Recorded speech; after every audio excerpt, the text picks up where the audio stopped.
চাণক্যের নীতি অনুসারে কোনো ব্যক্তির মধ্যে দৃঢ়তা, বুদ্ধিমত্তা, নেতৃত্ব, রাজনীতি করার ষড়যন্ত্র, এর সাথে বীর, সাহসী, হোনার, দেশের প্রতি ভালোবাসা থাকলে এই দুনিয়ায় সেই ব্যক্তির প্রতিষ্ঠা হওয়াটা নিশ্চিত। কিন্তু একটা ব্যক্তির মধ্যে এই সবই গুণ কল্পনা করা কিছুটা অসম্ভব মনে হয়। তবে ভারতের ইতিহাসের পাতাটা একটু উল্টে দেখলে এমনও সুবীরের পরিচয় পাওয়া যায় যার মধ্যে এই সবই গুণ বিদ্যমান ছিল।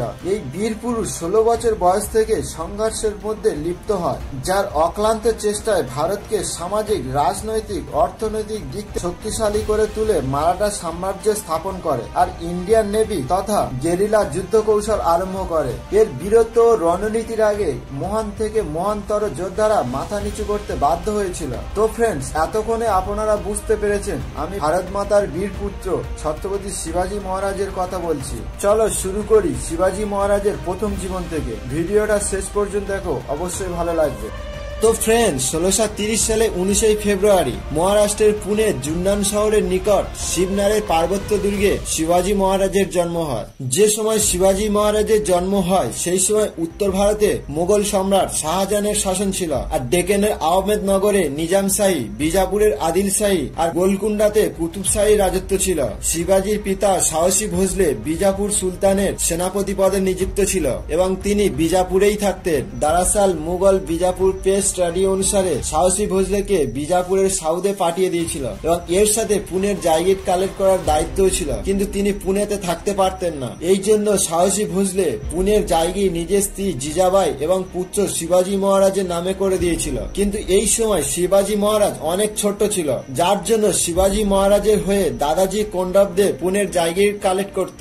সাহসী ভোসলে না থাকার দরুন দাদাজি এক আচ্ছা অভিভাবকের দরুন শিবাজী মহারাজের লালন পালন করে, রাজনৈতিক ও প্রশাসনিক শিক্ষা দিয়েছে এবং এর সাথে দাদাজি শিবাজীকে বুনিয়াদী ও ওয়ায়া টেকনিক অর্থাৎ ঘোড়সাবাড়ি, তলোয়ারবাজি এবং নিশানাবাজির জ্ঞান দিয়েছে।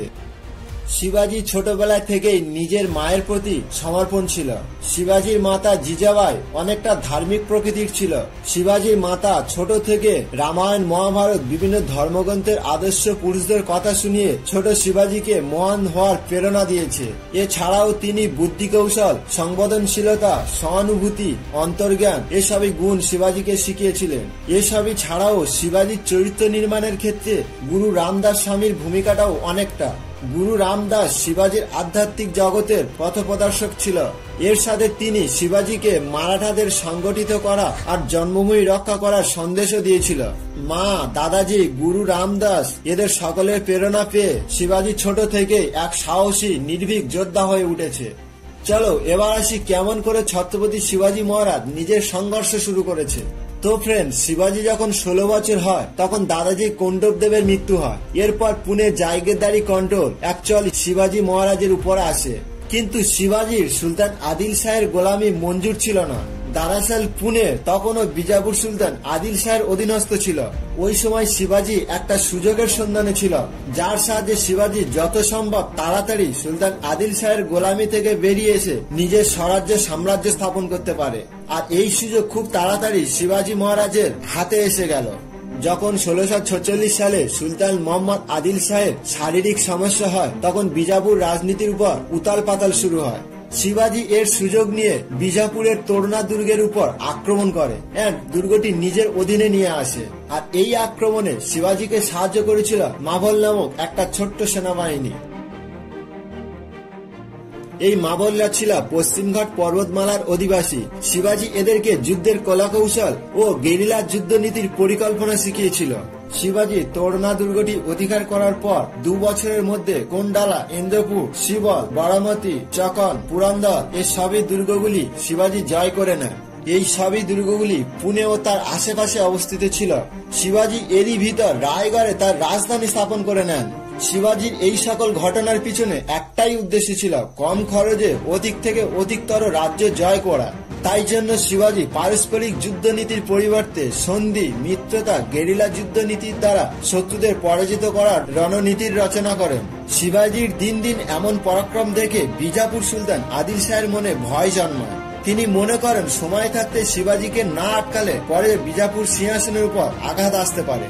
আর এই জন্য আদিল শাহ শিবাজীর পিতার সাহায্য নেন। পিতার দ্বারা শিবাজীকে বোঝানোর পরিকল্পনা করেছিল।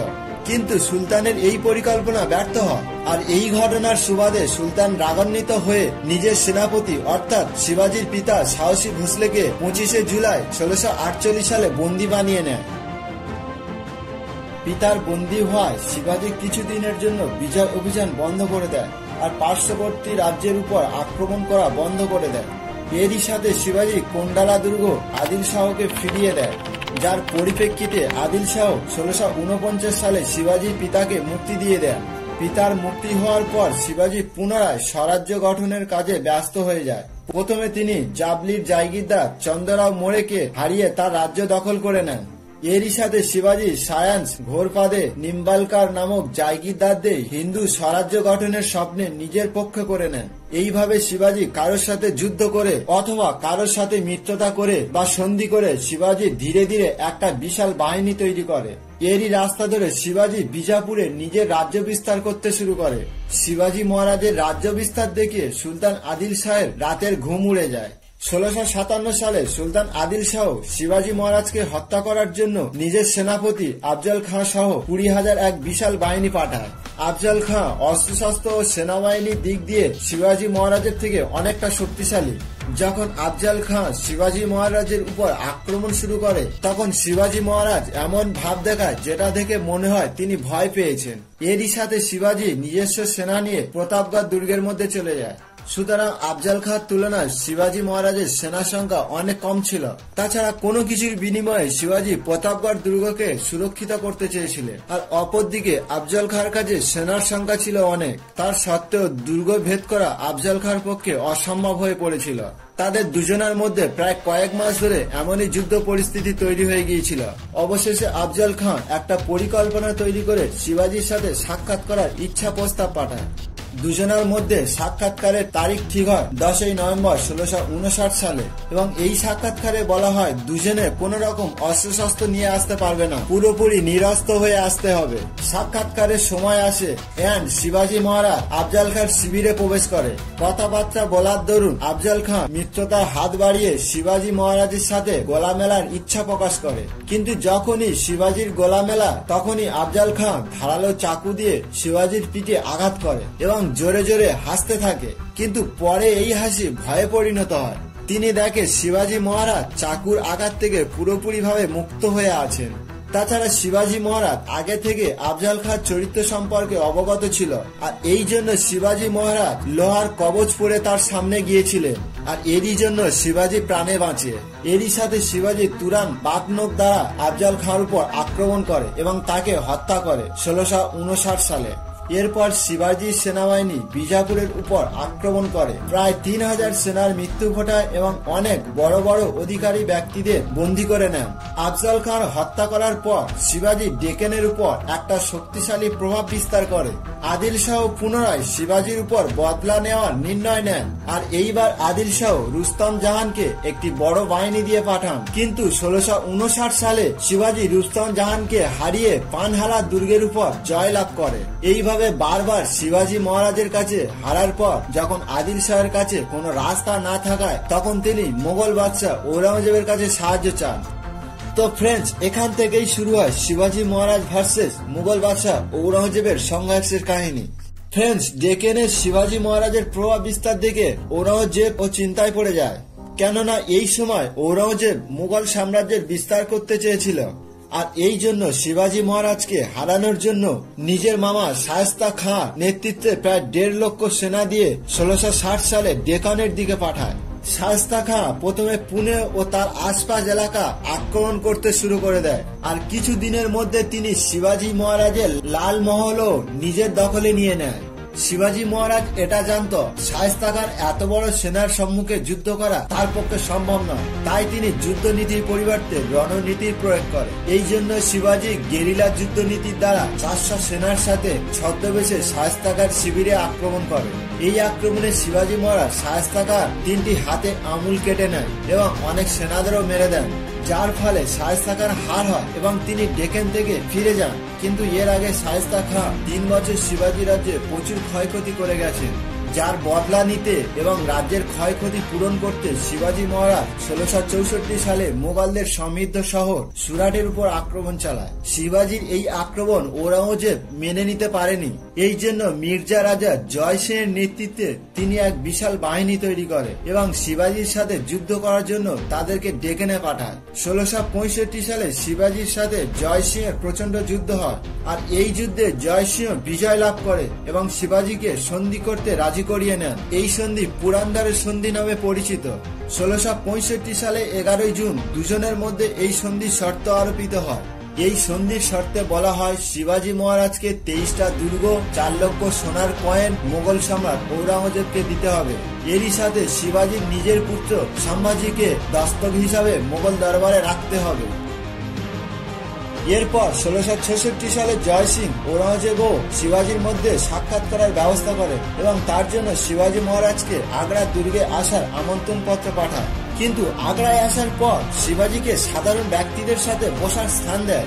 শিবাজী এই বিষয়টা সহ্য করতে না পেরে ওখানে বিরোধ করে দেয়। ঔরঙ্গজেব শিবাজী মহারাজের এই দুঃসাহস সহ্য করতে না পেরে শিবাজী ও তার পুত্র সম্ভাজিকে আগ্রার দুর্গে বন্দী বানিয়ে নেয়। শিবাজী এই বন্দী থেকে মুক্তি হওয়ার পরিকল্পনা করতে থাকে এবং বড় চালাকির সাথে শিবাজী মিষ্টি বিল্লি করার বেশ ধারণ করে এবং নিজ পুত্র সম্ভাজিকে মিষ্টির একটা ঝুড়ির মধ্যে লুকিয়ে নেয় এবং বুদ্ধিমত্তার পরিচয় দিয়ে শিবাজী আগ্রার দুর্গ থেকে বাইরে বেরিয়ে আসে। এরপর শিবাজী মথুরার দিকে রওনা হয়। সেখানে সম্ভাজিকে একটা ব্রাহ্মণের দেখভালে রেখে তিনি নিজের রাজ্যে ফিরে যান। তবে কিছুদিনের জন্য এই বিবাদ শান্ত ছিল। 1668 সালে মুঘল সুলতান ফের একবার শিবাজীর সাথে সন্ধি করতে ইচ্ছা প্রকাশ করে। যশবন্ত সিং থাকাকালীন ঔরঙ্গজেব ও শিবাজীর মধ্যে এই সন্ধি হয়। এই সন্ধি অনুসারে ঔরঙ্গজেব শিবাজীকে রাজা উপাধি প্রদান করেন আর শিবাজীর পুত্র সম্ভাজিকে মোগল মনসবদার হিসাবে বিরাট রাজ্য প্রদান করে।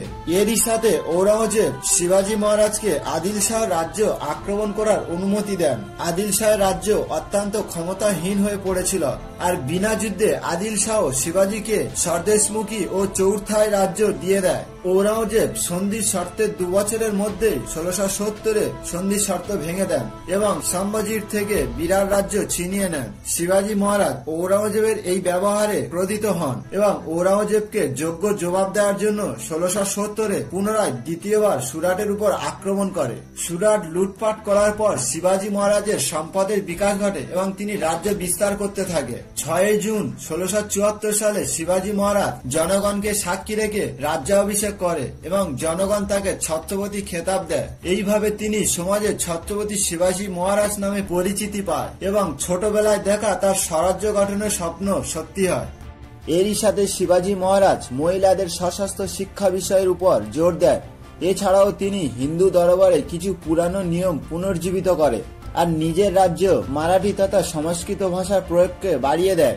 এরই সাথে শিবাজী তার রাজ্যে সকল ধর্মকে সমান সম্মান দেন।